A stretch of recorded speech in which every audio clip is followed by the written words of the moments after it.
Welcome to the Innovative Agronomy Tools mini video series. This video will explore the Digital Ag Innovation Lab Research to Rows resource. So the Digital Ag Innovation Lab is housed at Iowa State University, and they have the Research to Rows page, which is really just a gigantic resource page. It might show some upcoming events. There's nothing upcoming now, but really what I want to point out here is the resources. So combine resources, we'll start there. All sorts of things about combines for lots of different manufacturers. You can look at residue management. You can see we've got some step-by-step instructions with good pictures, considerations if there are different weather conditions, including here's a video, and then you can go back. All right, let's look at machine settings. Combine settings, oh look, this is going to talk about different things. You can click on them. Let's say I have a Kloss. Great, some helpful links for that. There are also drone resources.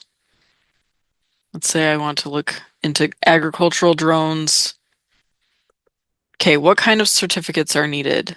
Now, again, this is for Iowa, right? This is not necessarily for Michigan, but a lot of things will still be the same as far as, the national rules for drones go. Here are some things that you should be aware of. Here are some options, and so on. And then finally, they've also got planter resources.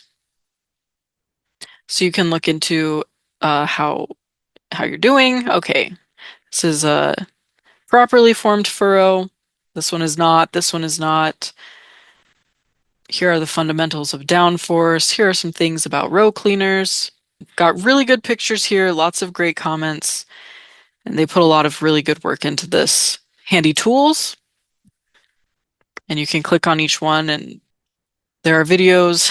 That one is the Digital Ag Innovation Lab Research to Rows page by Iowa State University. Thank you for watching this Innovative Agronomy Tools mini video.